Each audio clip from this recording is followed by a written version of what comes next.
Hello, hello, hello. Davie Portman here from upNXT on Post Wrestling, and it is a very special show today. It is Saturday, not the usual time I would be recording, but we had some worlds colliding last night in Las Vegas. WWE, AAA worlds collide, and I can't do this review alone. I'm joined for the first time making their post-wrestling debut, Cubs fan. Cubs, how are you doing today, man? I'm doing well. It's great to be on. It's been Post Wrestling's a great site. It's great to be part of the audio for a change. It's great to have you on here. I first kind of became aware of you during the pandemic because Braden and I just started doing. I'm a bartender usually by trade, and can't really do that when there's a global pandemic going on. So I was watching even more wrestling during those times, and we were watching Triple Mania and a lot more lucha than we used to do, and we were doing reviews for Triple Mania and stuff. And however, here in Canada, it's not so easy. It's not as easy as just being thrown on YouTube, and it was your Twitch stream that we were able to watch these shows on and enjoy. So first of all, thank you for that. And Braden and I have kind of sort of sneakily, unofficially became the lucha guys on Post Wrestling. We love going to support Demand Lucha here in Toronto, in Parkdale. They put on awesome stuff and get to see a lot of people we see in AAA and CMLL. And yeah, we've done a few of these sort of worlds collide. It's in this weird place in WWE. It's kind of NXT. You've got some NXT talent there, so it's kind of in our wheelhouse. But obviously, there's the main roster stuff going on. There's the AAA talent as well. So Braden and I have kind of taken claim of it. But he's right now in Japan, enjoying a lot of stuff over there. It looks like he's having an awesome time. He'll be back very soon. But yeah, John Pollock, the patriarch of Post Wrestling, kind of put us together to do this, and I'm super excited, man. Like you seem to be like the in kind of like North America, the guy when it comes to lucha. And yeah, just wanted to kind of chat with you a little bit before we go into the review, kind of let our audience maybe know who you are, our audience who aren't familiar with you, perhaps, and how long you've been following lucha and AAA, and what got you into it, and yeah, just a little bit of background for you. Yeah, I have been covering Lucha Libre now for over 2 decades, I guess it is. I was a person who was watching everything I could during the late 90s, during the Monday Night Wars. And when WCW went away, some of my friends had started to watch CMLL because it was on it was on Galavision and on US cable at that time. And as someone who was just used to watching everything I could, I saw everything I could that I did not have to actually pay extra for. I thought, oh, this Lucha show is free and I can get that too. And I started getting into for there. And at that point, there weren't many good resources for Mexican wrestling information on the internet. So I started doing a blog as much if I'm going to figure this out, maybe I can figure it out for everybody else. And it kind of progressed and grew and got a little bit more serious over time. So I have a blog that I run called luchablog.com that I'm currently doing detailed news updates about everything Mexican wrestling Mondays, Wednesdays, and Fridays. And then I also help run a Wikipedia dedicated to Lucha Libre called Lucha Wiki. And I have a database site that has a bunch of Lucha Libre results and lineups, historical and new, that aren't covered in the big cage match sites too, called LuchaDB. So there's a lot of different little Lucha Libre projects that I've been doing so long that I think people have come to know me as a Lucha Libre guy. But I think some of it's just it's not a space as explored as in depth as maybe Japanese wrestling or definitely US wrestling. And you said it's it was, this information was kind of hard to come by, so you decided to sort of take it on yourself. How were you going about that? How were you finding all this information and stuff? Were you tape trading and I assume you speak Spanish as well, do you? That makes it a bit more accessible. And Like, how are you going about finding all this stuff, collating all this information to put out there for everyone else? I actually did not speak Spanish when I started, and like depending on who you listen to, I do not speak Spanish well right now. But I did a lot of learning of Spanish. I did a lot of translation software. It was an era where there were a lot of Spanish language wrestling boards where I could go and find information and try to figure out what was actually going on. It was a time where I had some friends who would help me get Lucha Libre magazines, which were still very popular in Mexico in the early 2000s, and we could find out different results happening somewhere. And some of it was just as easy as like the official websites existed, but they're Spanish language only. So just like collating information that was not being put together elsewhere. And over time, built up more information, more people I could talk to the point where like I've been to AAA's office and talked to Dorian Rodon at a time. I've talked to people in CMLL. So it's just like building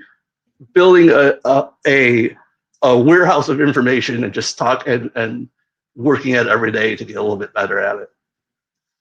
Awesome. And I assume your Spanish now is better than it was then. I'm now day 682 on Duolingo in my Spanish, and I can't say it's very good at all. But no, I am like, because I restarted just to have something to do during the pandemic. Like how you started Lucha Libre, I need something to fill up time. So mine's like 1,000 or something. But I still feel like sometimes I feel like I'm getting good at Duolingo and not getting good at Spanish itself. I'm figuring out the game more than I am figuring out the language. Yeah, it's making sure you don't let that streak die rather than actually try and learn some words. But yeah, that's definitely where I am with that.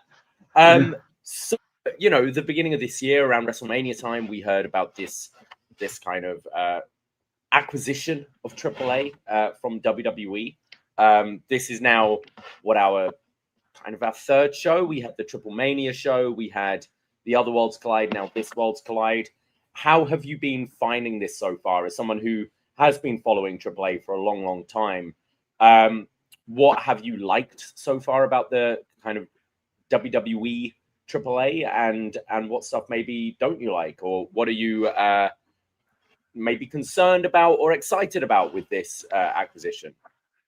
It's a mixed bag, which I feel the same thing about the show we're talking about. There are parts of it where having access to WB talent has made for better shows because the AAA roster, for various reasons, was becoming thinned out over the last couple of years. So having an influx of WWE people where you can get the LWO guys involved, you get Dragon Lee, it makes for better shows. But you can also tell that the feel of the show, the style of the show, the style of wrestling has changed to a much more WWE product. There are parts of the AAA type of matches that were overdone and annoying and I didn't like, but it also feels like it still feels like it's figuring out where the balance is between a WB presentation and what AAA was doing as Mexican Lucha Libre before. And I think it's probably leaning too much towards the WWE way for me to like it. But I think it's also for their fans. I think it's something. It's hitting a lot better for them than it is for me right now.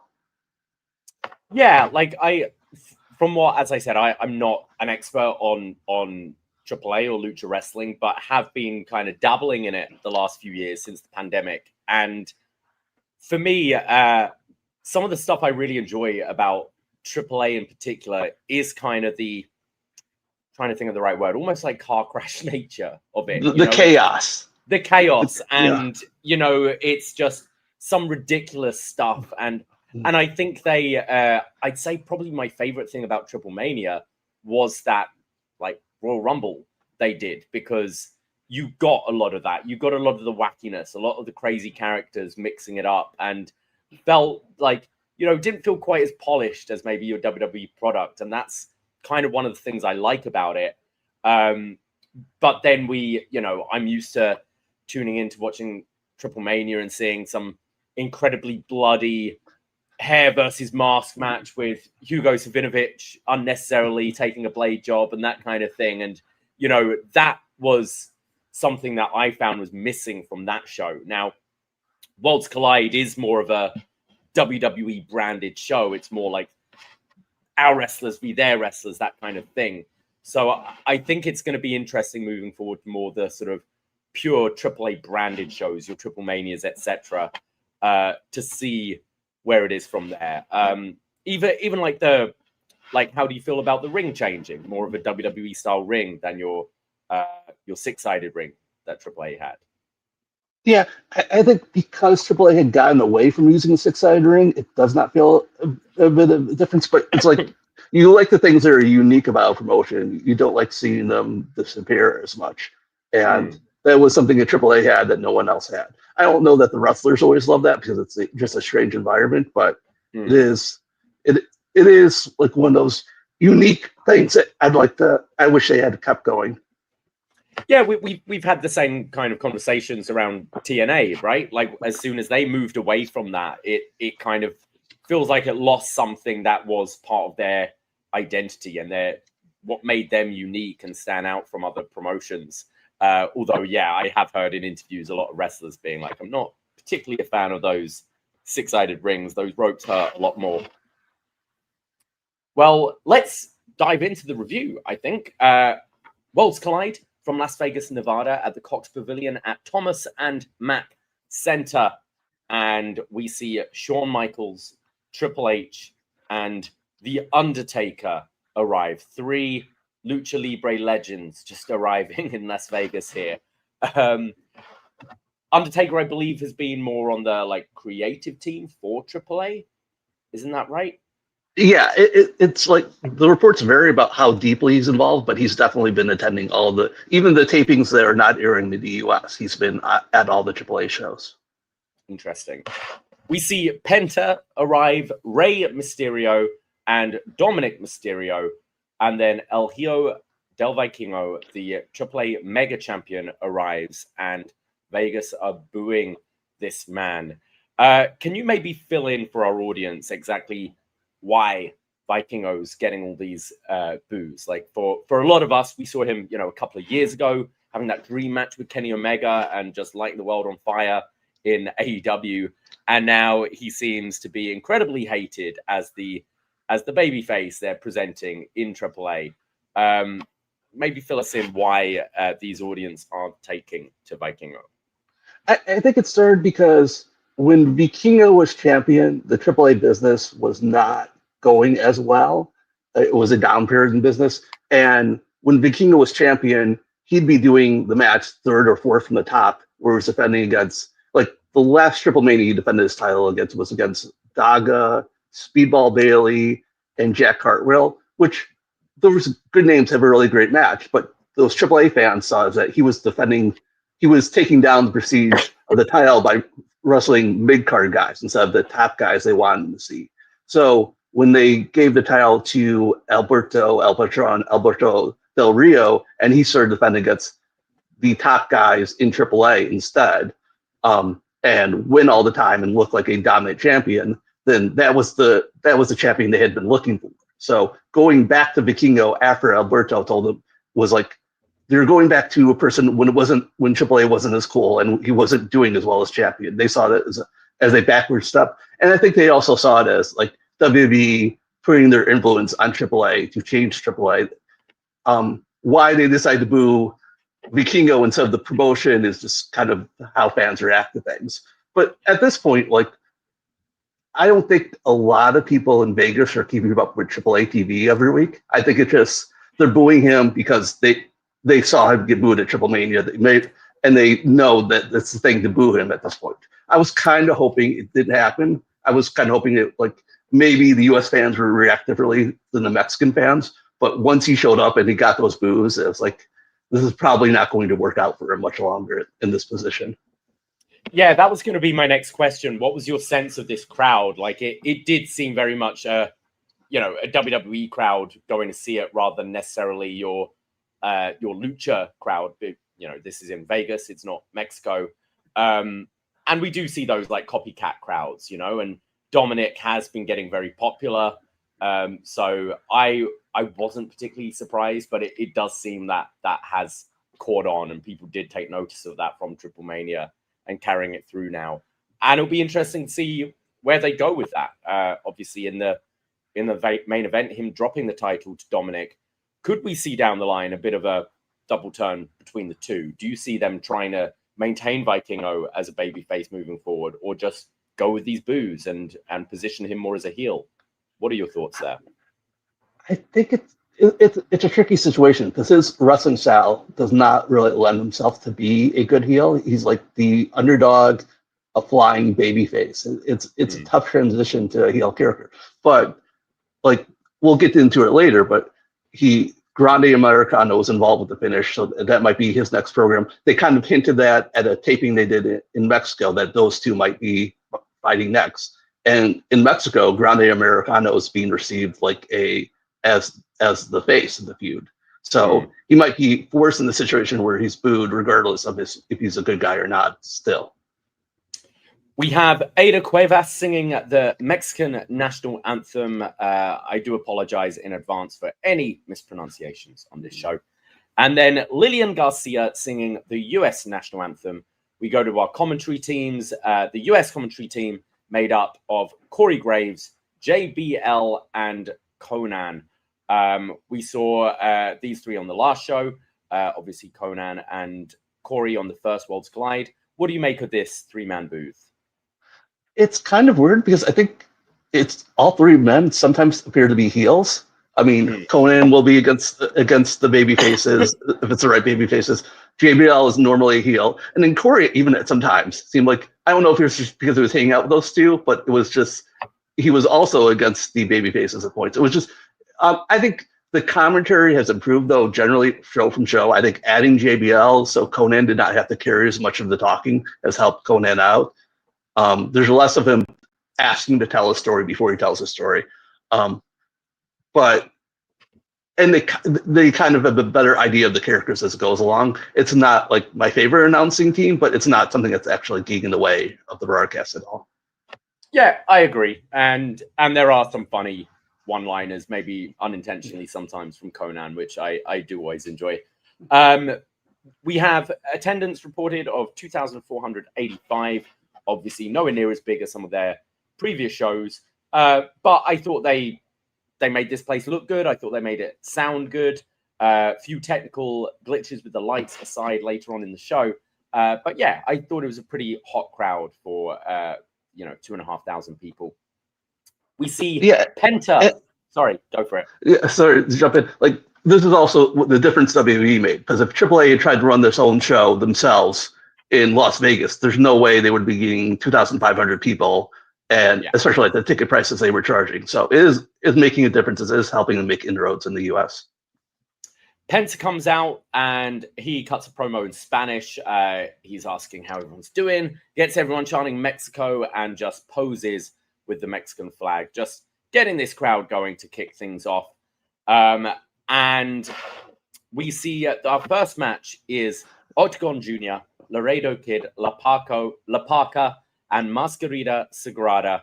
And they're taking on the team of the LWO, Lince, Dorado, and Abismo Negra. And Conan says minis used to be used just for comedy, but now we can see what these guys can actually do.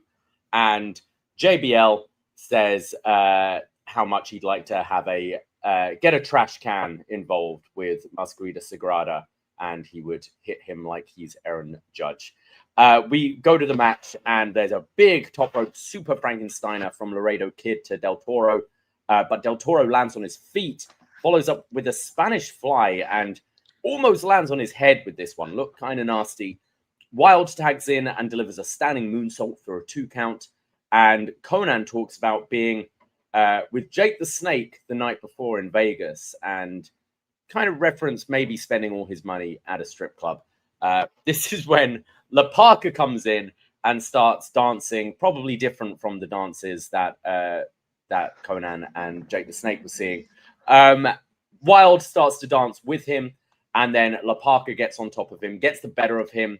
And as he's delivering his moves, he's still kind of doing a bit of his dance, a little bit of the Thriller. There's this beautiful looking twisting DVD from La Parka. Maybe we could just pause there, because obviously we've had LA Park, La Parka, different iterations. This is now a new version of La Parka, right? Yes, this is a third. This is the third little Parka. He used to wrestle as Brazo de Oro Jr., and they've kind of hinted that it's the same guy. But he's just debuted with the gimmick earlier this year. I thought when he first came in, like he's always been a pretty good wrestler, but getting the comedy, getting the dancing, he was having trouble working that in. And this was his best performance by far. So by merging in the entertainment part of the little Parker character with the wrestling he already knew how to do well. Mascarita Dorado then comes in, who takes down Abismo Negra with a head scissors, and there are quick tags between the AAA team. We get a Michinoku driver from Laredo Kid, and then a headstand into a moonsault from Octagon. Del Toro comes in with a springboard splash for a 2, and then Mini Abismo Negro comes in with a great-looking pop-up power slam to Laredo Kid, and then starts posing to a chorus of boos from this crowd. Mascarita Dorado comes in and does this crazy rotation, like 5 times around Abismo Negra before taking him down. That looked great. There's then a springboard splash from Lince, a Falcon Arrow to Joaquin Wilde. The crowd are now going nuts at this point. There's this leaping top rope Hurricane Rana to Abismo Negro to the floor. And then Del Toro comes in, hitting a coast-to-coast to Octagon Jr. Dorado follows up with a shooting star press, but Mascarita Dorada breaks up the pin. Everyone's just flying in at this point, hitting their stuff. Parka comes in with an RKO, and Corey is asking Conan if it's called an RKO in Mexico, and Conan's just like, absolutely not. There's then an Asai moonsault from Dorado to La Parka. Octagon flies in with a crossbody. Del Toro with a tornillo. Dorado with a tornillo. And then Wild hits his crazy slingshot, just flying across the ramp there. And now we're left with the minis in the ring. And Mascarita Dorada spins around Abismo Negro again, takes him down, and gets the pin in 18 minutes, 1 second in what I thought was a really enjoyable opener for this show. Yeah, I really liked the match too. I think there were some moments where like the WWE tag rules kind of threw me compared to Lucha because they would have to stop and make the tag and reset, where the Lucha match would just keep on flowing. But otherwise, especially like the last third of that match when they were just all going, and that dive sequence where Wild almost overshoots everybody with how far he flies, that was really impressive. The multiple head scissors spot with Dorada and Mini Abismo stuck out to me because in AAA, Mini Abismo is a character that they don't use that often. I think he's based in El Paso, whereas he's just not full-time. So it was a kind of surprise to see him on the lineup. And then when he walked out there, it's like, he just doesn't seem like the same guy I saw a year ago or something. And then when we got to the head scissors spot, it finally made sense. It wasn't the guy who has been Mini Abismo. It was Demos El Demino, who was just on the Dean show last week, who is Mascarita Sagrada's best opponent, wearing the Mini Abismo Negro gear as like working both promotions in a short bit of time, which was really surprising. But interesting.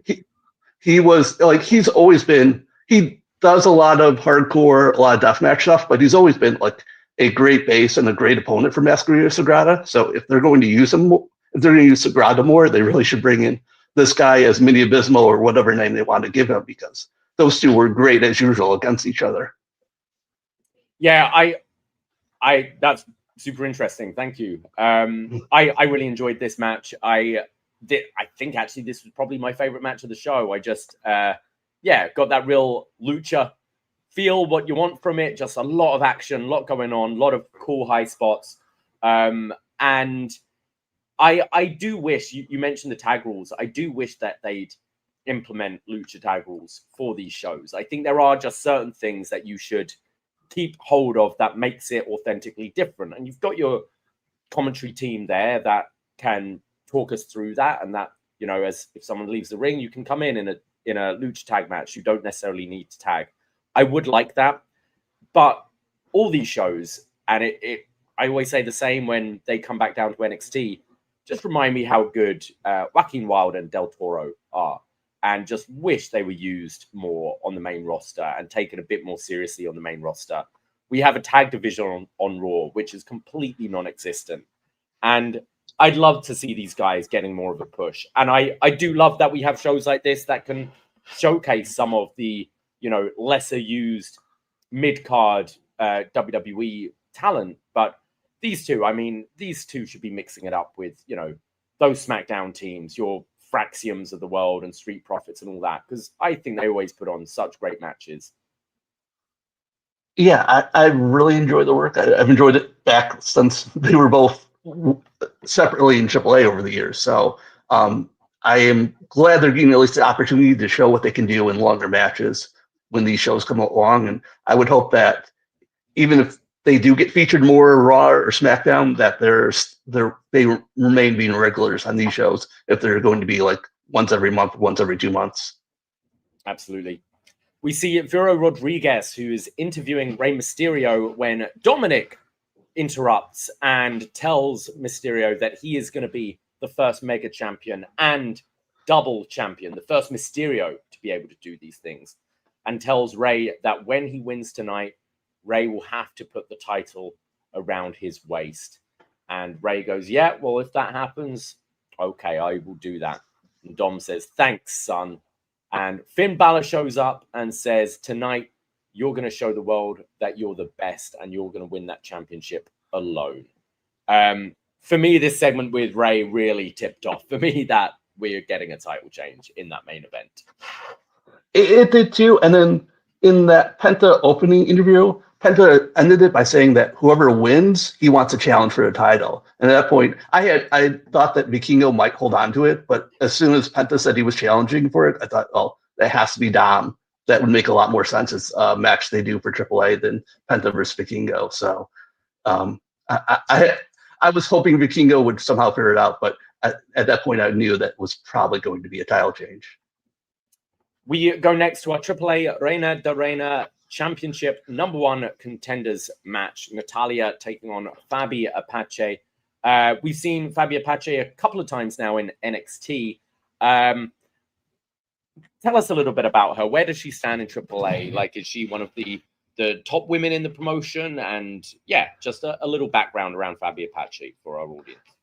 She was one of the top women for the promotion. She's really Japanese trained Mexican woman. She spent a lot of time in RCN and other promotions in Mexico, and she brings that kind of perspective and style to Mexican wrestling. And her father was a longtime undercard, great wrestler, but just was too small, but everyone knew he was a great wrestler, and he was a trainer for AAA for many years.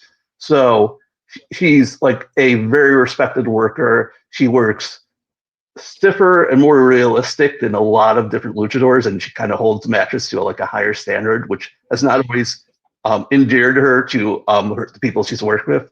But they had been phasing her out over the last few years, and she actually was finished up after last year's Triple Mania, and then they brought her back, I think specifically so she could do this program with Natalya, because Faby Apache she's still a legend, but she's probably getting closer to the end of her career.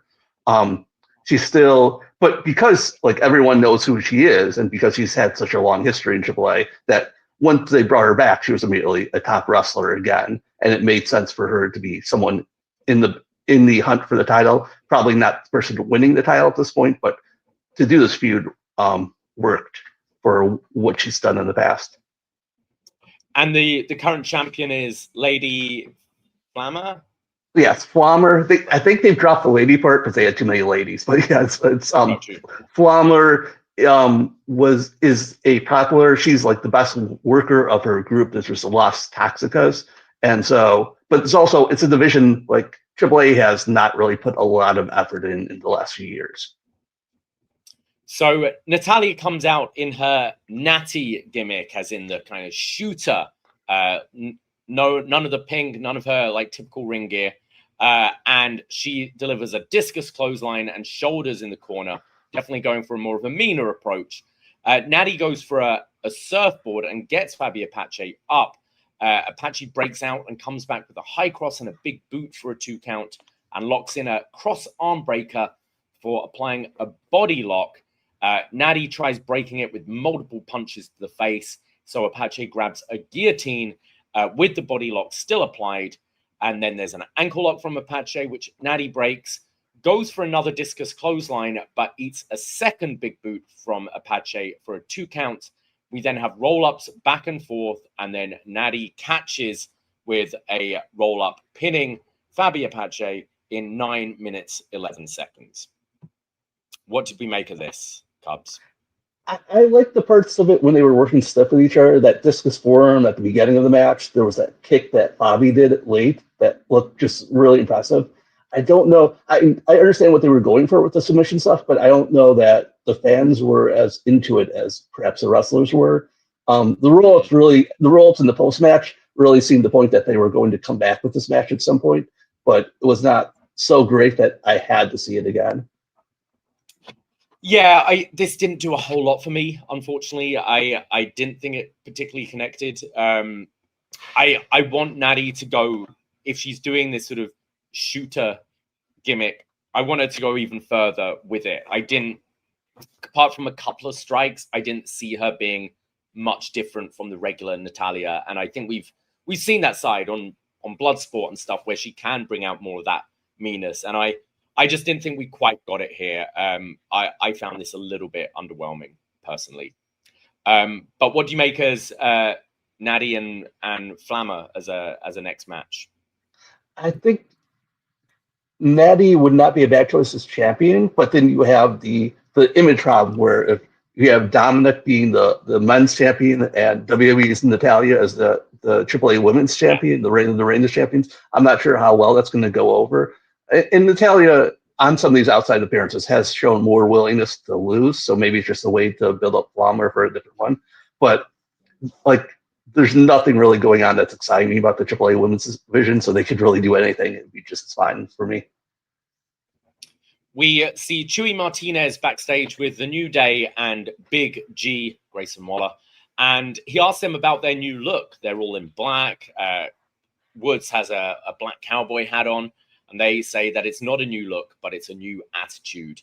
And Woods says that he's actually now injured. He's got a neck injury after being hit with the Mexican Destroyer, and it just proves that this move should get banned, and he has the petition to get signed to ban this move. And he said even risk death getting on a plane to come here to watch this match tonight. So Grayson Waller is stepping in, and they get Chewy Martinez to sign this petition. How have you been finding this version of the New Day recently? See, I am not watching a lot of WB product, so this was very, like, as someone who has not seen him in probably like a half a decade, this is like a very jarring look at the New Day, who look a lot different than I remember. It's good for them to have a new image and a new look, but it was also it's very strange to me. Yeah, for me, I loved the initial, and I could say this about a lot of stuff in WWE recently. I loved the initial turn.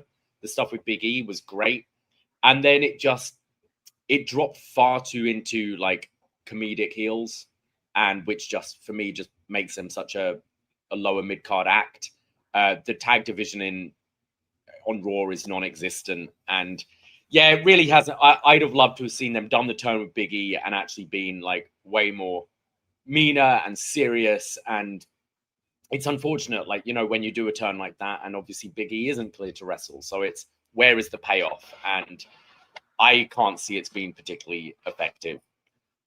We go forward to the AAA Tag Team Championship match. Pagano and Psycho Clown taking on the New Day of Kofi Kingston and Grayson Waller. There's an armbar from Psycho Clown to Waller. Waller keeps on keeping up until he gets out of it. And then Psycho Clown poses on the outside next to Woods, who just screams and runs away. Waller starts doing some lucha arm drags of his own, and there's a bit of a stalemate here. And Psycho Clown even offers his hand as a sign of sportsmanship. So Waller shakes it and then clotheslines him and continues the beatdown.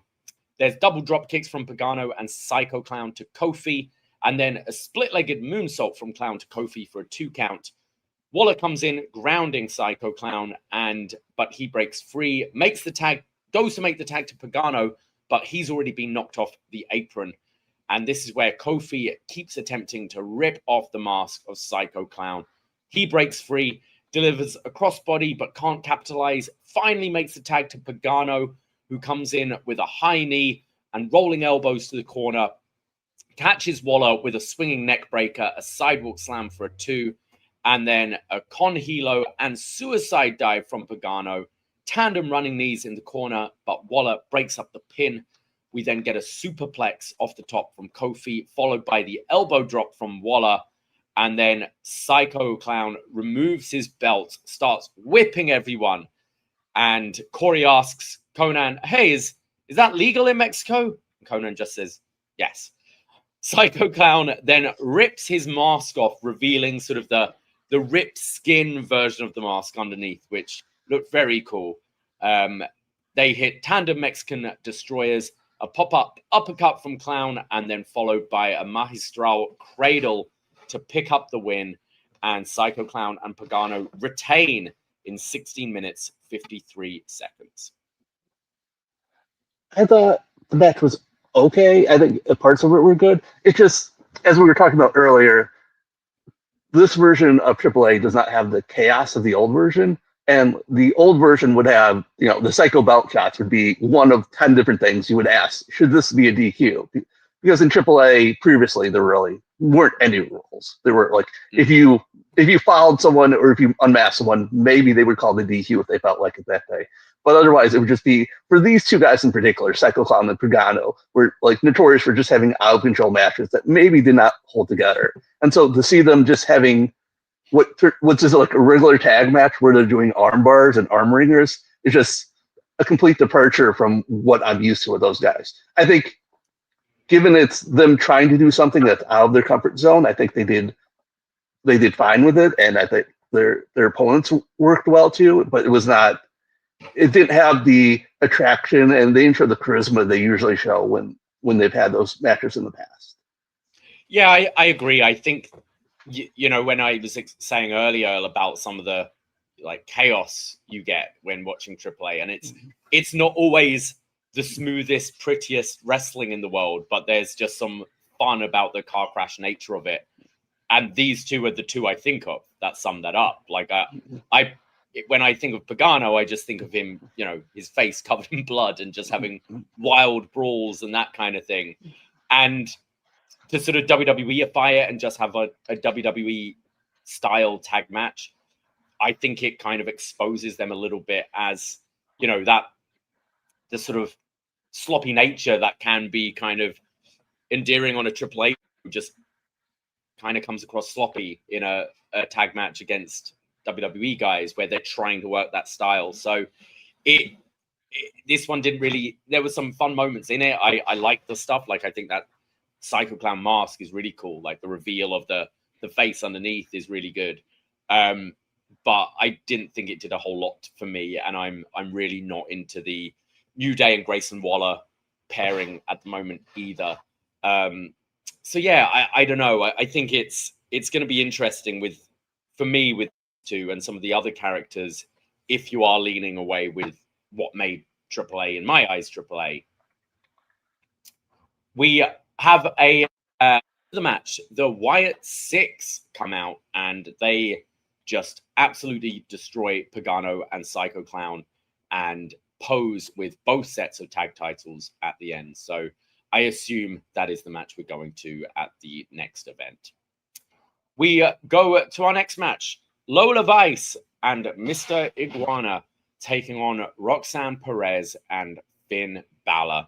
Mr. Iguana, I would say since the first couple of shows has had the most attention from WWE fans. Obviously, he's been on Raw now at this point. He's La Yesca is being sold on the WWE shop. What are your thoughts on Mr. Iguana? He's a guy I've liked for a long time. I liked him before. I was following him before he came to AAA. It was very happy for him to get the opportunities there. He's a guy who's worked hard to get himself and his character over. So it's great to see it's paying off for him in AAA. I kind of wish it was not as much comedy in WWE, but I think it works better for their audience. I think here it kind of, in this match, it took a little bit away from it because JBL spent most of the match worrying about Finn Balor's puppet, Demonio, and it kind of distracts from the match they were having up to that point. But I think he's a guy who can adjust. Iguana's a guy who can adjust to the WWE style without giving up his AAA feel as more than most people. So I expect we'll continue to see him being featured prominently on these shows. We go to the match, and Finn goes for a bag early on, but Iguana drop kicks him and saves this bag. There's then a standoff between there's standoff between Roxanne and Lola, and then Lola scares Finn off by going for some kick attempts. Perez and Lola are now going at it, and Iguana hits a high cross to Finn for a 2 count. And then as the ref is distracted, Raquel Gonzalez pulls Iguana out of the ring and starts to beat him down. Iguana keeps on sort of teasing Finn by doing, Iguana like crawling and that kind of stuff. And this is where we see Demonito, Finn Balor's puppet, appear from the apron. Iguana makes the tag to Lola, who starts lighting up Roxanne with kicks. And Lola lets us all know that she is, in fact, Latina, before shaking her bum and delivering the hip attack in the corner. There's the double jump moonsault from Roxanne for a 2. And then Layesca gets thrown into the ring. And then Iguana has Layesca and goes for this bag and tries to open the bag, but can't seem to get it open. So ends up just throwing it down. And then Balor comes in with Demonito hitting a sling blade, a shotgun drop kick, goes for the coup de grace, but gets shoved off by Lola. And then Layesca gets thrown to the outside in like a tope to take out Demonito. And then Lola hits the spinning back fist to Roxanne Perez for the win. And we have Lola Vice and Mr. Iguana winning in 11 minutes, 59 seconds. I thought it's another match where I thought parts of it were good.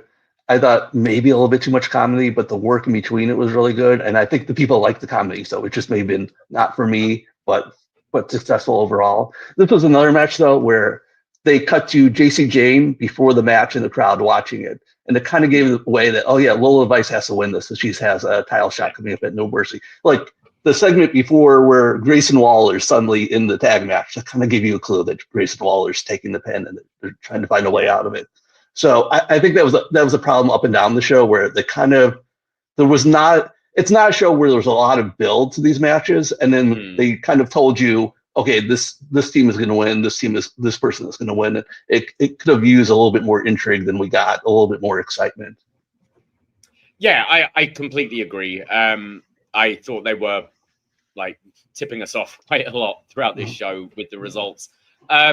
Yeah, there was some good stuff here. I'm not into the Demonito thing. I just don't think it fits Finn Balor's character. Like, he should be someone who's getting really annoyed by Layesca and not trying to match it. I don't know. It doesn't overly work for me. What do you think was in the bag?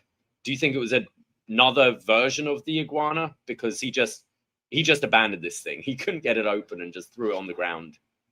I thought it was the bag that Balor brought, so we were supposed to think that Demoncito was supposed to be in it, but then Demoncito was behind them. So I don't think I really understood what they were going for right there. Yeah, I didn't get it. Mm-hmm. I thought Lola looked good. She has got this match with JC coming up soon, and I really like what they've been doing with her on NXT. I've liked the video packages showing her life, showing her family, her crazy dad, and her training. And I think she's coming across really well. And I do think she's improving in ring as well. So putting her on these shows makes a whole lot of sense. Just get as many reps under her as possible, because I feel like she could break out as a star down the line. Yeah, and as you mentioned, she's been wrestling in the AAA Mexico shows too, and I think she's been doing well there, and that's helped her as well. Awesome. And as you mentioned, JC Jane is ringside posing with the NXT Women's Championship. We move on to the AAA Latin American Championship. It's El Hijo del Dr. Wagner Jr. defending against Dragon Lee, Ethan Page, and JD McDonagh. The Latin American Championship, is that like the IC title, like the secondary title? Yeah, that's a good way to position it. And how long has El Hijo del Dr. Wagner Jr. been this champion for? He won it back at Triple Mania, so this would be his first defense. Right. Yes. And what do you make second of him? defense. I'm sorry. Is he someone you can see? Is he someone you can see them moving up and being like a mega champion contender down the line? I really got that vibe that they were kind of considering him. Like the video package they use with him posing around the different Mexican monuments and his mask, and even like his promo. I thought his promo was better than usual. I think he wasn't the only AAA guy. I would say that for the show. He's got the size. He's got the background. I believe that like I don't know like the original AAA plan before they got sold to WWE, they did not seem as high on him because I think they saw him as a guy who was eventually going to go to WWE. And so now that he's there, I think they may go a bit stronger with him. I could see him being someday the guy to beat Dominik, not probably anytime soon, but I think he fits what WWE would be looking for in a top luchador. So this was crazy action-packed match. JD hits a beautiful Asai moonsault to the floor. Operation Dragon gets blocked. Everyone's coming in, delivering their pump kicks to each other. And JD delivers a headbutt to Ethan Page, but falls down first. This is where we have some technical difficulties where all the lights in the arena come on. Dragon Lee gets both Page and McDonagh in the Tree of Woe, delivering a double stomp, dives to the outside on top of Dr. Wagner Jr., and then hits a Liger bomb, but a kick out. This is when the lights go back off and we're back to our regular lighting. There's a top rope Spanish fly from JD to Dragon Lee, and then Dr. Wagner is left in the Tree of Woe. There's a Mexican destroyer from Dragon Lee, followed by the twisted grin from Page to Lee, which gets broken up by a swanton from Wagner, and then the Wagner driver to McDonagh for the win in 9 minutes 56 seconds, and El Hijo de Dr. Wagner Jr. retains. I thought like I would go with you with the opener is the best match in the show, but this match I thought was not that far behind. I thought they kept up the pace at a much faster pace than the tag matches that had preceded. All the big offense looked good. They gave everyone a bit of a moment, though I think Dragon Lee probably stood out the most of everyone in there. I think even though they're like four people who probably have not worked a lot together, they seem like they meshed pretty well. And I thought I think they finished at a good time where like they were still moving along. They hadn't done too much that had like desensitized to what was going on. And I think it came off as a really good presentation. Yeah, I thought this was a fun match. It felt very like the four-ways we often see on NXT. It was very similar to the four-way we had at the last Worlds Collide with Ethan Page and Dragon Lee were on that. I think it was Laredo Kid and Javon Evans were the other two in that match. Yeah. I would have maybe liked another AAA guy in there because just it felt a little bit too WWE for me, but I can't criticize the work here. I say this over and over again on the NXT reviews. I think whoever agents these multi-person matches does a great job in WWE because there's never a downtime. They've kind of got away, or at least disguised it a lot better. The two guys sleeping on the outside while the other two are going at it. I think there's a lot more motion between all four all the time. And yeah, they just make it really fun matches to watch. Yeah, I'd put this maybe a notch below the opening tag, but a lot of fun as well. And we then see Logan Paul, who has his own Laesca puppet and feeding it Prime. Can iguanas drink Prime? I don't know.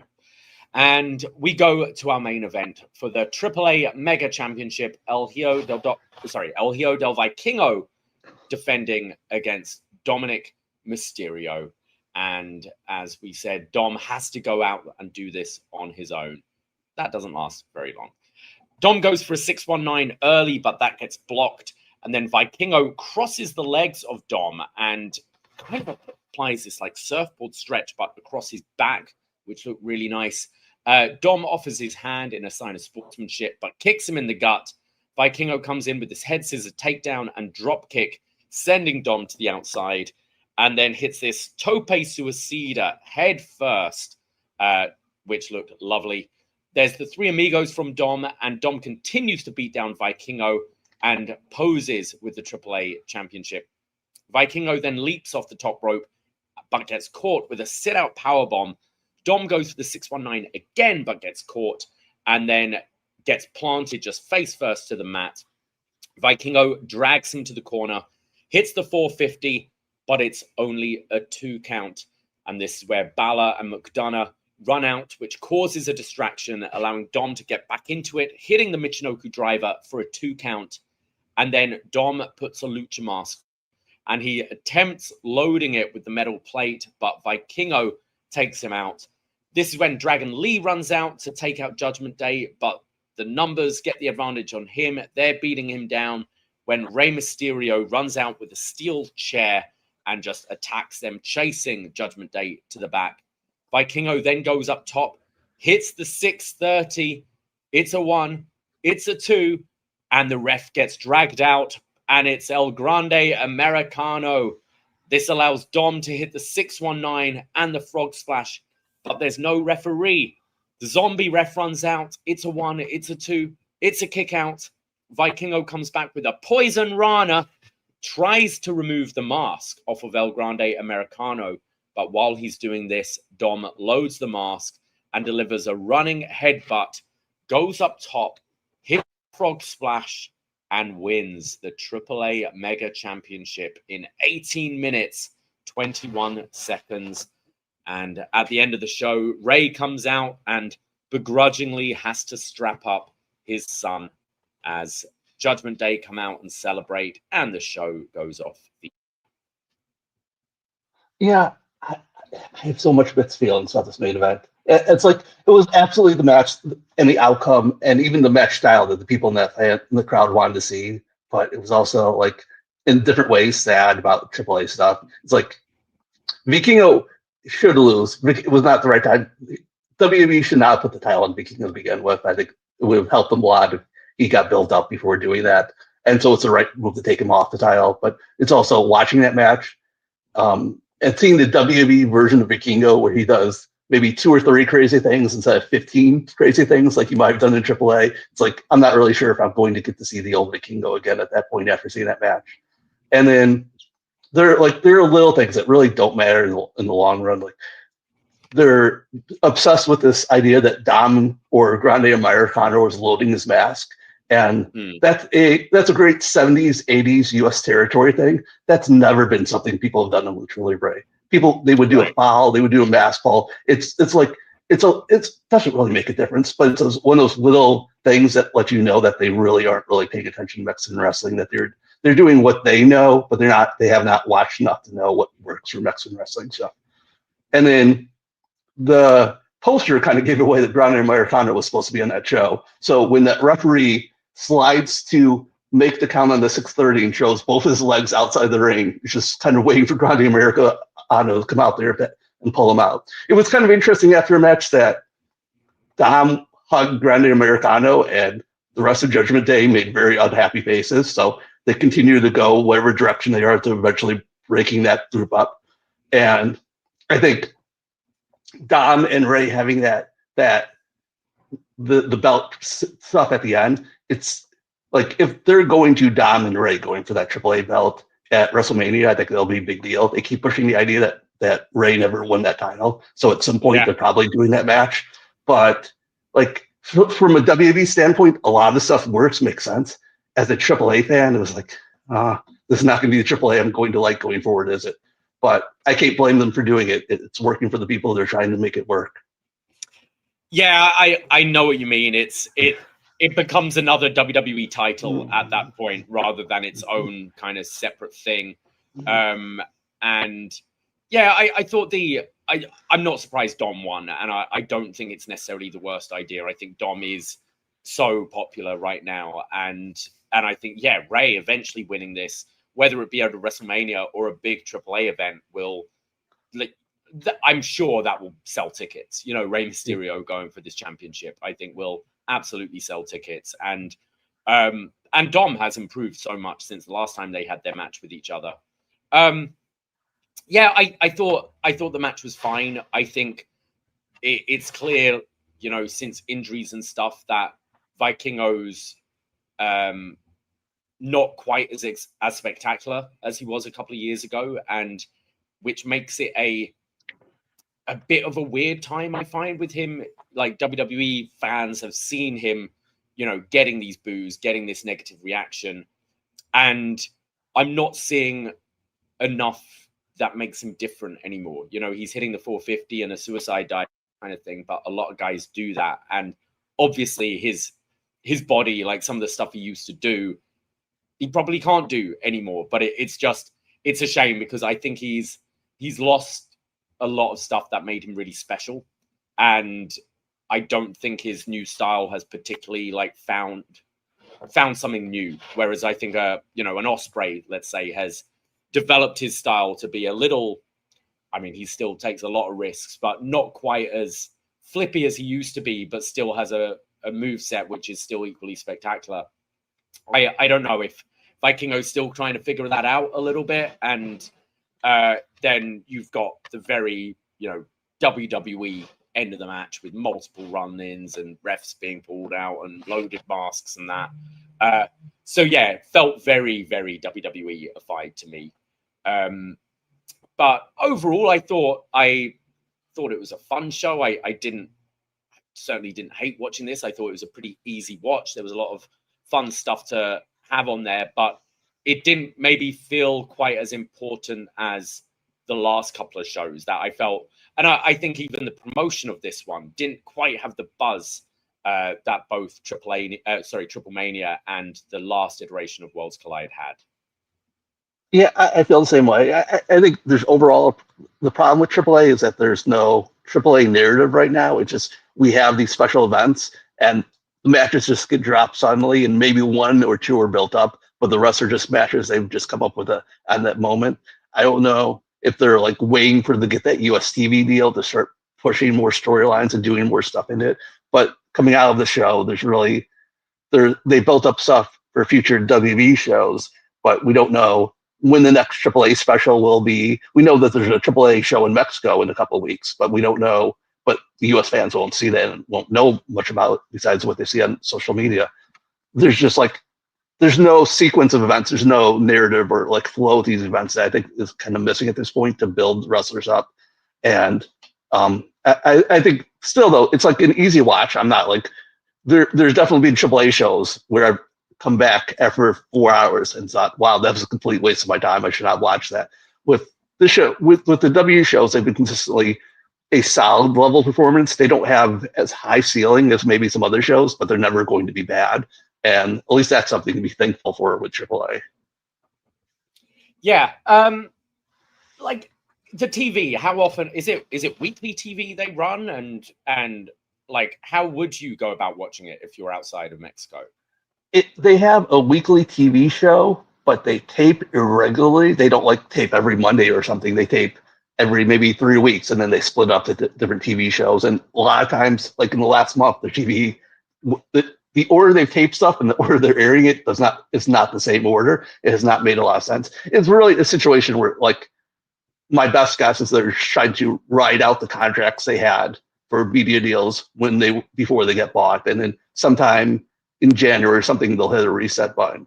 But if you do want to follow AAA, if you want to see more of it, they post their TV show on Sundays on their YouTube channel. It's about a week or so behind what airs in Mexico, but okay. At least it's a way to keep up on the promotion. Okay, got you. So, like, I'm surprised they don't push that on WWE, that you can watch it on YouTube. I mean, they advertise this, but surely you'd want your fans, you know, to try and actually drive some stories and things to keep up. I'm surprised they haven't advertised that. Maybe it's something they're looking at an actual destination for it, with WWE trying to eat up all these different TV deals right now. So I'd be interested to see the direction of AAA and WWE in the next year.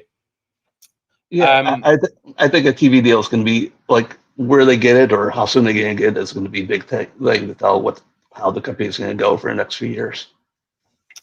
Before we get out of here, I have had the chat inform me. Thank you, Liam Jones, for the $5 super chat, $5 Australian dollars. Thank you very much. Who says Andrade has left WWE as confirmed by Fightful. So yeah, he's been moved to the alumni section, and it looks like he's finished up with WWE. I don't know this guy. Like, where do you see Andrade landing up? I was so high on him. Like, if you've been following my stuff, Andrade versus Gargano is from Philadelphia. It's one of my favorite matches of all time. I thought he had such a high ceiling. Didn't really work out in the first run in WWE. Was kind of disgruntled there. Moved to AEW and seemed disgruntled there pretty much right away. And then in WWE, he's just been kind of not really featured at all since his return. What do you see for Andrade? Where do you see him landing after this? Yeah, I was like so high on him. Like, obviously, if you're watching live, you see instead of my face, you're better off seeing this Mathematico avatar that I've used on Twitter. The only time I've changed in the last decade was before that match for Johnny Gargano to put a somber mask on there because I'm such a big fan of him.